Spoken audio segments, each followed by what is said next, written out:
bonsoir à tous. Merci de nous être fidèles. Et tout de suite, le sommaire de votre journal. À une écrasante majorité, adoption aujourd'hui en plénière à Strasbourg de l'accord agricole Maroc-Union européenne avec 444 voix pour et 167 contre. Une base solide pour une relance pleine et entière du partenariat d'exception entre le Maroc et l'Union européenne.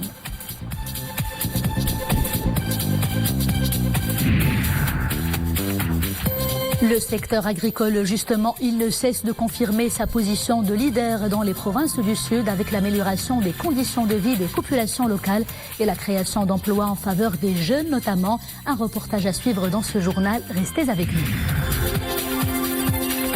Nous nous intéresserons au Festival international des arts plastiques, une grande manifestation avec la participation de plusieurs artistes peintres de différentes sensibilités, débutants et confirmés. Chacun y trouve son compte.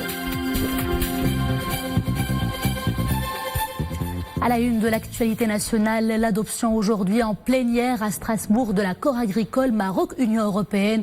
Adoption à une majorité écrasante avec 444 voix pour et 167 contre. Ce vote vient confirmer un long processus de négociations techniques, de concertation politique et de validation juridique engagé entre le Maroc et l'Union européenne. Il représente une base solide pour une relance pleine et entière du partenariat d'exception entre le Maroc et l'Union européenne afin de relever ensemble les défis auxquels fait face la région et saisir ses opportunités. Latifa Ben Halima, Amin Sharqawi sur un commentaire de Mohamed El-Shkar. Strasbourg à la mi-journée. Le Parlement européen est en séance plénière. L'accord agricole entre le Maroc et l'Union européenne est soumis au vote. 444 voix pour, 167 contre, 68 abstentions, soit près de 73% des voix exprimées si l'on accepte les abstentions. L'adoption de l'accord à une écrasante majorité est accueillie par une salve d'applaudissements et les félicitations du président de la session plénière. I very much welcome the report because I think it's good news. Le vote a été très bien accueilli, car c'est une bonne nouvelle non seulement pour le Maroc, mais également pour l'Union européenne. Nous avons besoin de renforcer notre coopération et le Maroc a toujours été un partenaire fort de l'Union européenne. Je pense que justement, comme vous avez dit, c'est un vote pas seulement positif pour le Maroc, mais aussi pour l'Europe.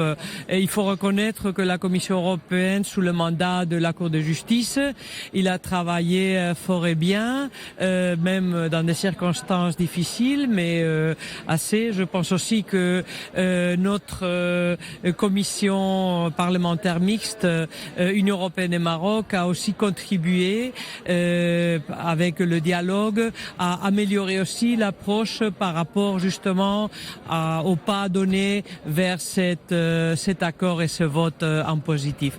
Alors je pense que c'est une bonne nouvelle pour le Maroc et pour l'Europe et il faut continuer à travailler ensemble. L'accord adopté par le Parlement européen précise explicitement que les produits agricoles et de pêche issus des provinces du sud du Royaume, donc du Sahara marocain, bénéficient des mêmes préférences tarifaires que ceux couverts par l'accord d'association.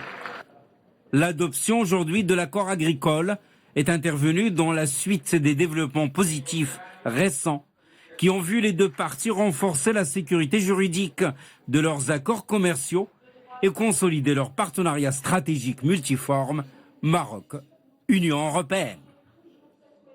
Et dans un communiqué, le ministère des Affaires étrangères et de la coopération internationale se félicite de l'adoption de cet accord et qui, je cite, souligne explicitement que les produits agricoles et de pêche issus des provinces du sud du Royaume bénéficient des mêmes préférences tarifaires que ceux couverts par l'accord d'association. Les détails tout de suite avec Souad Anachet.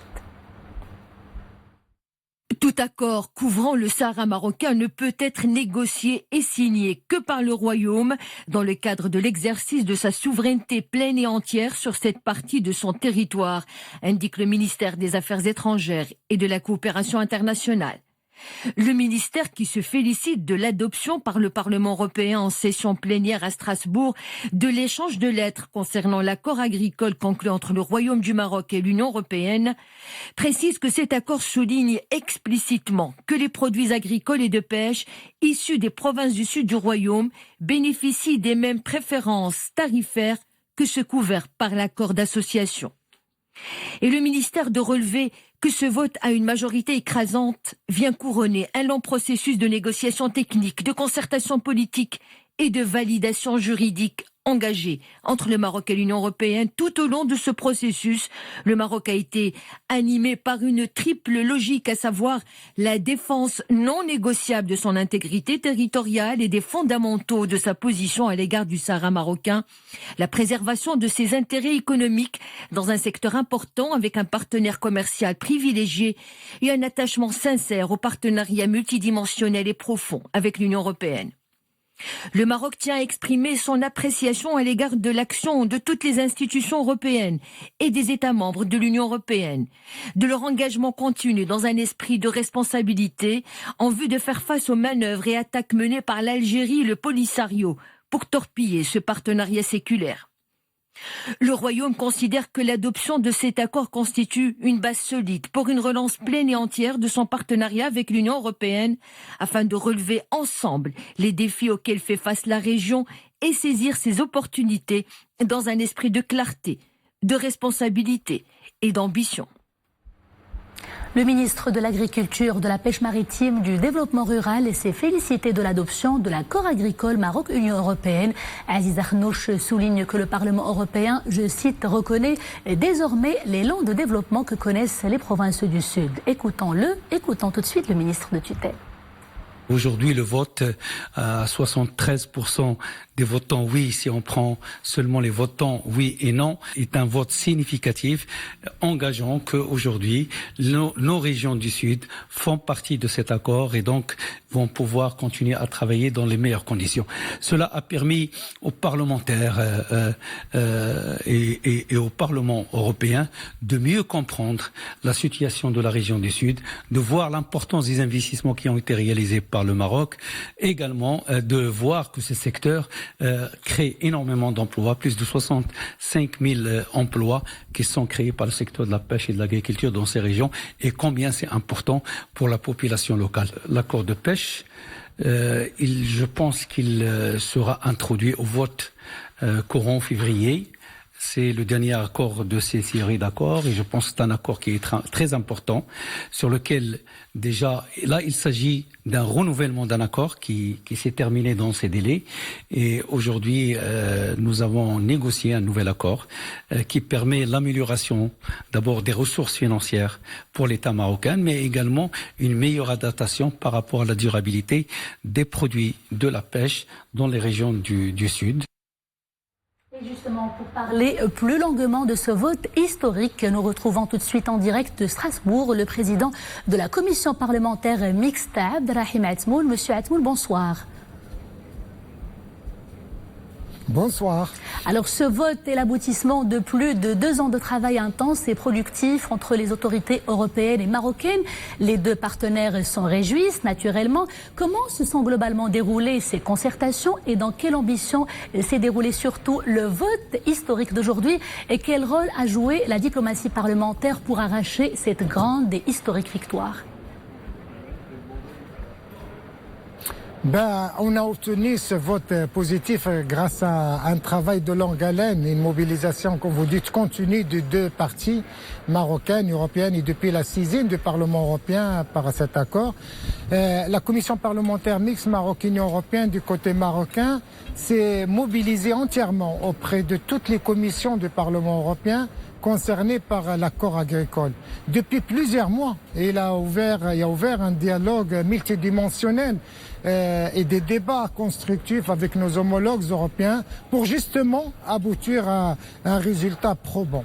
Ainsi, on a assisté aujourd'hui, durant cette réunion plénière au sein du Parlement européen à Strasbourg, Et c'est vrai que c'est une journée historique pour nous, pour le Royaume du Maroc, effectivement, aussi pour l'Union européenne, à l'adoption définitive du protocole 1 et 4 de l'accord d'association euro-méditerranéen relatif à l'accord agricole sur la libéralisation du commerce des produits agricoles transformés, du poisson et des produits de la pêche par 444 voix pour et 167 contre, 68 abstentions sur 678 votants de nombre de parlementaires européens présents dans l'hémicycle. Une majorité écrasante et significative. Vraiment, je considère ce vote vraiment une majorité écrasante et significative pour nous, pour ce vote. Et c'est un signal également positif. Je considère, pour moi, mais bien sûr positif, mais aussi je considère que ce vote comme étant une décision sage et responsable qui reflète vraiment l'excellence des relations que lie le Maroc et l'Union européenne, d'autant plus qu'il inclut, comme vous l'avez bien dit dans votre reportage, nos provinces du Sud dans ces échanges commerciaux entre le Maroc et l'Union européenne. Un pas en avant et un signal. Ce vote aujourd'hui témoigne. Un pas en avant et un signal positif qui relancera également, Monsieur Etmoun, le partenariat stratégique entre le Maroc et l'Union européenne. Mais concrètement, comment cela pourrait-il se traduire et quelles en seront les retombées sur les entreprises locales et les populations des provinces du Sud, sachant, retenant ce chiffre très important, que ce ne sont pas moins de 14 000 emplois qui dépendaient de cet accord et quelques 45 000 dans le secteur de la pêche, Monsieur Etmoun. Oui, donc je continue parce que pour nous, ce vote témoigne de l'adhésion de toutes les institutions. C'est ça qui est important aujourd'hui. De l'Union européenne au processus de rapprochement exemplaire entre le Maroc et l'Union européenne dans le cadre du statut avancé. Mais je le qualifie aussi de parfaite réponse aux actions menées par les adversaires du Maroc pour faire échouer ce processus de partenariat stratégique et sans aucun doute. Il apportera une valeur ajoutée à la qualité de nos relations avec le Parlement européen et les autres institutions européennes.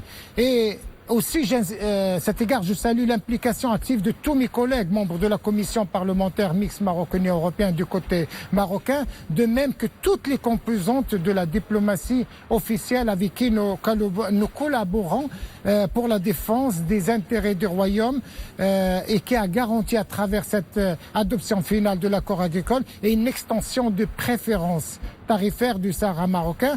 Je salue aussi les parlementaires européens qui ont permis l'adoption de cet accord pour justement arriver à obtenir ce résultat positif concernant l'extension des préférences tarifaires aux produits agricoles transformés, de poissons et de produits de la pêche. Je tiens à mentionner que le processus de vote était complexe et très difficile car nous avons dû faire face à des manœuvres.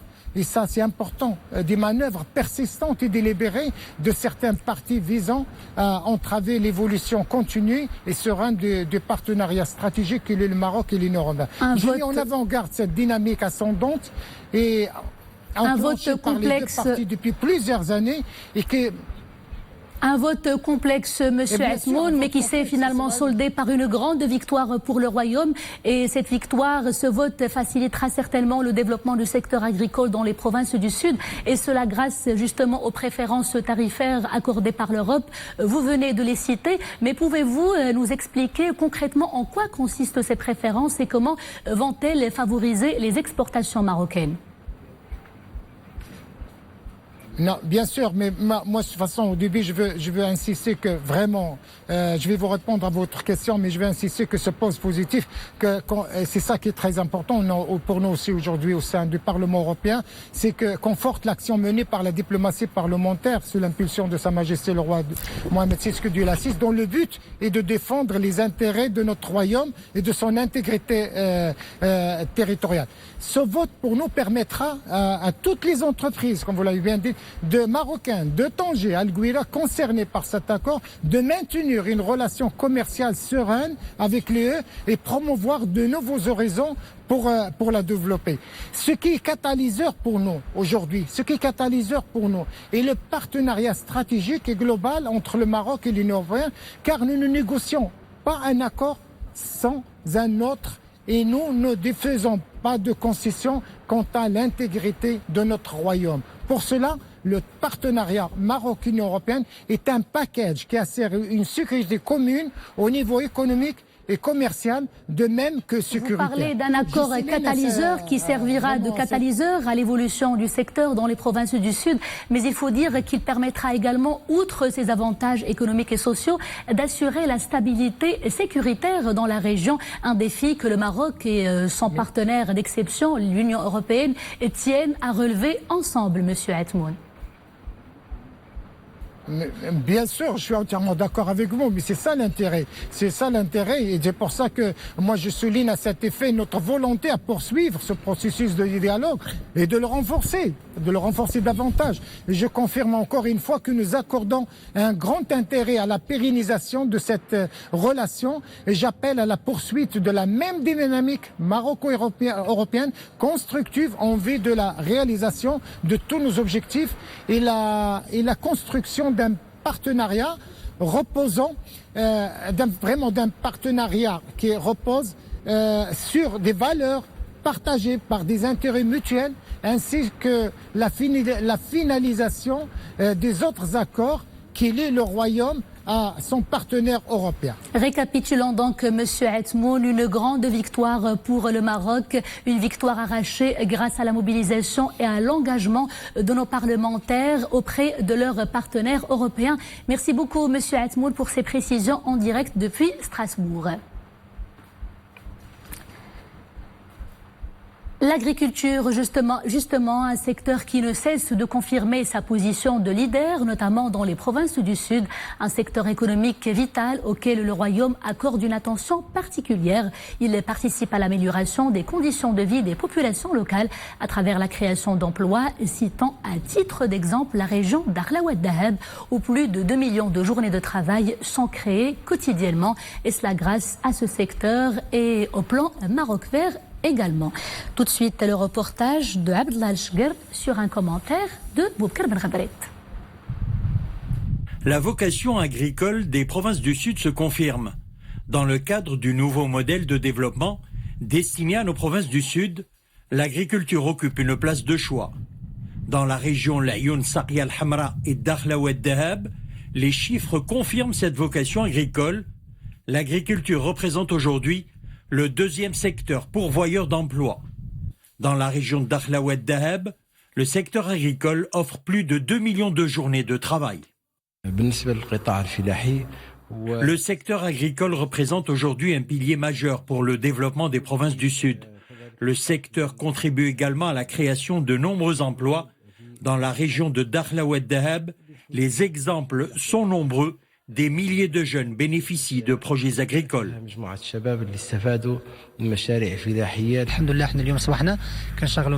Nous employons aujourd'hui plus de 300 personnes. Ceci crée une forte dynamique et contribue au développement socio-économique de la région. Cette exploitation agricole située à Dakhla fait partie des secteurs pourvoyeurs d'emplois pour la population locale. Vecteur de développement des provinces du Sud, l'élevage. Le cheptel compte aujourd'hui des milliers de têtes. L'élevage bovin est monté en puissance. La production laitière est source de revenus pour les populations locales de la région. Cette unité emploie plusieurs femmes qui étaient au foyer. Aujourd'hui, elles ont des activités génératrices de revenus. Le plan Maroc Vert œuvre au développement du secteur à travers une stratégie ambitieuse, stratégie qui vise à faire du secteur agricole un véritable levier de développement, notamment pour les jeunes des provinces du Sud. Et toujours en liaison avec ce secteur clé, notez la création aujourd'hui à Rabat de la Fondation pour l'adaptation de l'agriculture africaine au changement climatique, lancée à l'initiative de Sa Majesté le roi Mohamed VI et appelée également la Fondation AAA. L'initiative vise à promouvoir et à développer le secteur agricole à l'échelle africaine en assurant accompagnement, suivi et financement à travers des fonds internationaux. Les détails tout de suite dans ce reportage signé Mohamed Nasseri ou Wafal Yaqoubi sur un commentaire de Mounia Marouche. Réduire la vulnérabilité de l'agriculture africaine face au changement climatique, c'est l'objectif de la création de la fondation AAA pour l'adaptation de l'agriculture africaine. Cette initiative lancée en marge de la COP22 par Sa Majesté le Roi Mohammed VI ambitionne aujourd'hui de mobiliser des financements et de développer des programmes agricoles durables sur le continent africain. Nous avons besoin de financement pour investir dans l'adaptation de notre agriculture face aux effets du changement climatique. Cela veut dire que nous plaidons pour qu'il y ait une justice, une équité sur le financement. Cette initiative favorise la mise en place de projets concrets censés améliorer la gestion des sols, la maîtrise durable de l'eau d'irrigation et le financement solidaire des petits porteurs de projets. L'agriculture est le domaine, le secteur le plus impacté par le changement climatique. Et donc avoir une initiative spécifiquement dédiée à la résilience dans ce secteur, à rendre ce secteur en fait plus fort face au changement climatique est très important. 70% des terres arables de la planète sont en Afrique et un quart de la population africaine vit de l'agriculture, d'où l'importance de l'initiative AAA, un instrument pertinent de coopération sud-sud. Ouvrons à présent la page monde de ce journal. Au Kenya, les forces de sécurité sont parvenues aujourd'hui à mettre un terme à l'attaque des extrémistes somaliens du groupe des Shebeb, attaque qui a visé un complexe hôtelier de la capitale Nairobi. À l'issue d'un siège de près de 20 heures, le président Uhuru Kenyatta fait état d'un bilan provisoire de 14 morts et d'une dizaine de blessés. Il confirme la mort de 2 assaillants au terme d'un échange de tirs prolongé avec la police. Cette attaque a replongé les habitants de Nairobi dans le traumatisme et la peur après une période relativement calme. En Syrie, les violences sont reprises de plus belle à Minbej dans le nord-est du pays. Un attentat suicide a été mené ce matin contre la coalition internationale menée par Washington. L'attaque a fait au moins 7 morts, dont un militaire américain. Elle a été immédiatement revendiquée par le groupe extrémiste Daesh. Située dans la province d'Alep, la ville de Minbej est pour rappel sous le contrôle d'un conseil militaire affilié aux forces démocratiques syriennes. La coalition internationale y est déployée depuis 2014 et est soutenue par une alliance arabo-kurde. Au lendemain du rejet massif de son accord sur le Brexit par les députés britanniques, la première ministre Theresa May affronte une motion de censure, motion déposée par le chef de l'opposition travailliste Jeremy Corbyn. Elle sera votée ce soir, mais elle a peu de chances d'aboutir puisque le Parti conservateur et son allié ultra-conservateur nord-irlandais disposent ensemble de la majorité absolue et refusent d'ouvrir la voie à une arrivée au pouvoir des socialistes. Ce qui est certain, c'est qu'il s'agit d'un énième désaveu pour la dirigeante britannique et que le pays plonge dans le flou total quant à son avenir. Grand partenaire du Maroc, le groupe Renault confirme son leadership sur le marché national de l'automobile. Pendant l'année écoulée, il a dépassé la barre des 400 000 véhicules produits. Le groupe a également fait rayonner le Made in Morocco avec l'exportation de près de 90% de sa production vers 74 pays. Ces chiffres ont été lancés lors d'une conférence de presse à Casablanca. Le point avec Mohamed Chikir, Leila Asli et Sarah Katir. Le groupe Renault a produit plus de 400 000 voitures au Maroc en 2018. 94% de cette production a été réalisée par l'usine de Tanger, dont la production, avec celle de Casablanca, est expédiée à un total de 74 pays. Le groupe a continué de progresser. Nous avons passé la barre des 75 000 véhicules vendus sur le marché, ce qui nous octroie une part de marché de 42,5%, qui également constitue un record. Si on regarde plus en profondeur, nous avons continué à travailler sur les fondamentaux, le développement de notre réseau commercial, le développement de notre écosystème. 2018, c'est aussi une très très belle année avec une annonce que vous savez a été faite en fin d'année avec le doublement de la capacité de l'usine de Somaka, notre belle usine de Somaka d'ici à 2022, qui passera en capacité de 80 000 à 160 000. Ces performances ont été réalisées grâce à une gamme en adéquation avec les attentes du marché. Le salon de l'automobile et un mois de décembre exceptionnel. Ainsi, 6 modèles du groupe figurent dans le top 6 des meilleures ventes du Maroc en 2018. Alors c'est un bilan qui est extraordinairement bon pour nous puisque nous clôturons 2018 en mode historique. Comme vous le savez, 2018 c'était l'année de nos 90 ans pour Renault Commerce Maroc et nous l'avons clôturé de la plus belle des façons en battant des records de volume et de part de marché. Pour nous, 2018, ça a été une année historique. On avait battu des records en 2017. On a continué de les battre en 2018. Donc pour l'ensemble du réseau de distribution, pour l'ensemble des équipes. Implanté au Maroc depuis 1928, le groupe a connu une nouvelle impulsion en 2012 avec l'inauguration de l'usine de Tanger, la plus grande usine automobile d'Afrique. Les usines marocaines du groupe exportent la majorité de leur production et sont des piliers de développement de ce groupe à l'international. Focus à présent sur le Festival international des arts plastiques. Cette grande manifestation culturelle se poursuit au Théâtre Royal de Marrakech avec la participation de plusieurs artistes peintres de différentes sensibilités. Débutants et confirmés, chacun y trouve son compte. Hassan Miskour et Zakaria Mokinbillah.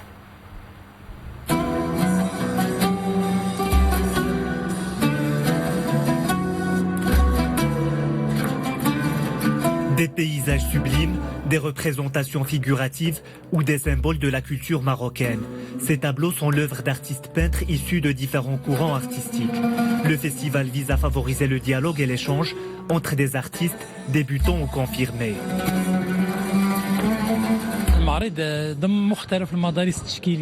Plusieurs écoles d'art plastique sont représentées dans cette exposition, tel le surréalisme ou le style figuratif. Il y a une forte affluence du public. Les visiteurs sont séduits par ces œuvres à travers les couleurs et les thématiques traitées.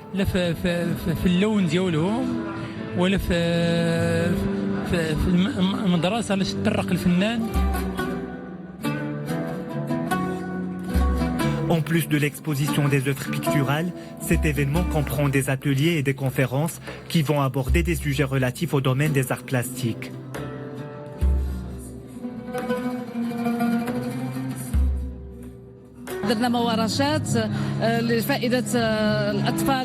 Nous avons organisé des ateliers au profit des enfants et des personnes à besoins spécifiques.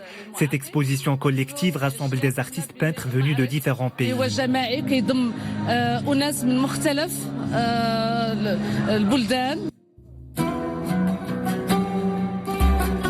Ce festival donne aussi une place importante à la sculpture, un événement pluriel qui entend promouvoir les arts plastiques et encourager les jeunes talents.